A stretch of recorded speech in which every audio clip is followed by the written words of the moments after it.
Hey, what's up, guys? This is Izix, and this week's topic we're talking about ways to pass better in public. If you're trying to present masculine and you're having trouble getting people to see you as that guy, then there's some tips that you could take. So, some tips and tricks that I learned during transition is how to make my facial hair look darker during the stage that it wasn't looking very dark and wasn't looking very full at all.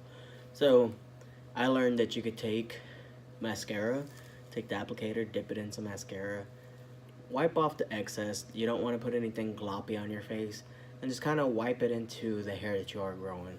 Comb it in into your hair and just lightly, because you don't want it to be too overwhelming. It'll end up looking like shoe polish on your face. And if it is too dark, no worries, just wet paper towel and just kind of wipe the edge, get the little excess that's off, any splatter or anything that may have come off of it. On your mustache, I wouldn't recommend it on your mustache unless it's a little thicker. If your mustache is thin, like mine is, then I would say use like an eyeshadow. Kind of go behind it real lightly and fill that in some. Um, Also, when it came to binding, before I got into binders, I was binding with tape. So, with drag, I used Gorilla Tape. And you can't wear that for excess amount of time. You also have to be careful on the way you wear it because you could hurt your ribs. But basically, I bind it like that and wrapped around. And that's how I bind it. And these two pieces could do this. Like an edge will come up and it'll pop on you. So I would run one strip up and down and then around. And you want it around because it could do this behind you and come off. So you want to have that back support behind you on the tape. So you just be running it around into here and run pieces of tape right there and there. So that was the way that I used to bind when I didn't want my chest showing before I had binders. Again, the tape thing, don't recommend it for long amounts of wear. You might be able to do 5 or 6 hours tops, and you don't want to take it off. Gorilla Tape 2, if you do use that brand, is really strong. It has really strong adhesive. You don't want to rip it off after putting it on because it could tear some skin. You want to give it time to come off with your body sweat if possible. So that's what I'm saying about 5 or 6 hours. If you bind too tight, you could tear skin just by pulling. You'll end up with some cuts going this way. I've done that. It's not fun. It does not feel good at all, so be careful in the way you bind. Ace bandages, I know people use those. Those also can damage you. You don't want to do anything too tight. It can hurt your ribs. So in no way am I saying you should do this. I'm just saying that I did this when I did drag. I didn't do it too much in my daily life because who's only out for 5 to 6 hours? You know, it was fine for the club thing, doing drag, it was okay for that. So if it's just something temporary where you're just gonna go out for like an hour or two, then okay, but you still have to sweat it off. Again, just take precaution if you're gonna do anything of that sort. So that's what I used to do with binding before I got into binders. And my first binder was Underworks. I was not crazy about it. Again, it's something you can't wear for long amounts of times. It's gonna hurt your ribs after maybe about, I wanna say about 8 hours of wear that you could get out of that. And that will start making you feel tight and it's a little harder to breathe with Underworks, or at least that's what my experience was with Underworks. I switched to GC2B or G2CB. I always get it confused. So I swapped over to them, and their binders are like the best that I've come across. You can breathe, you're comfortable, they're lightweight. I never did the tri, I always did the long one, the extended one that looks like a muscle shirt.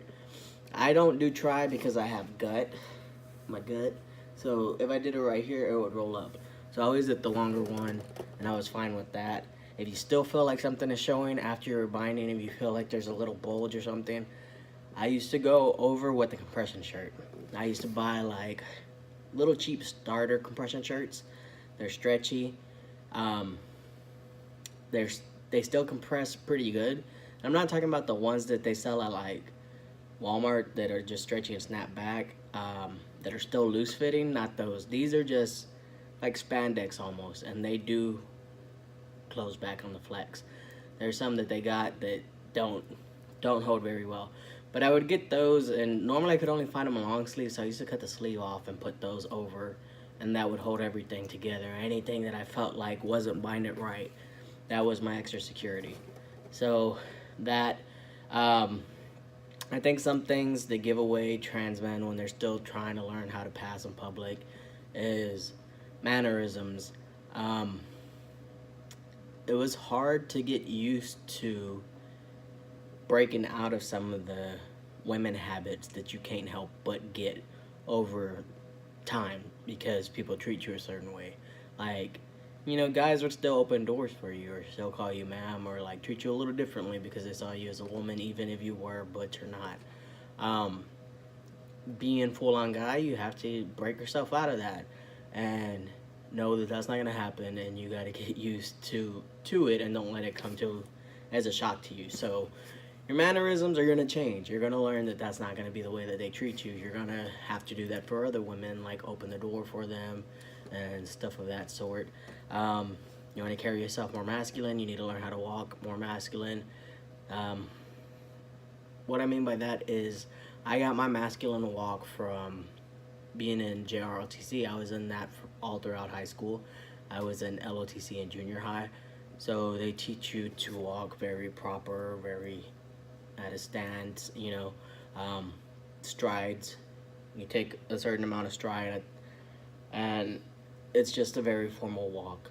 So it masculinizes your walk. And I think that helped me, in a way, pass a little bit better in public when I was still going through the beginning stages of my transition. If you feel like you have hips or anything of that sort, you could wear certain clothes that kind of camouflage it. You could wear layers. Layers should help with that. Jeans help quite a bit to camouflage stuff, but you don't want to wear super high jeans. Just go and do some research on men's fashion, and you'll see the way guys are dressing and how they're dressing for their size. I also follow a couple of fashion sites on YouTube. I follow Alpha M, and he gives really good advice for people that are a little bit older. If you need younger advice, you could go to Teaching Men's Fashion, and he can help you with the younger style. But I always refer to them too and see what they're doing, and then I just kind of pick and choose what I like personally, and that's helped me learn how to dress a little bit more fashionably as a man. So hopefully these tips help you guys, and we'll see y'all next week.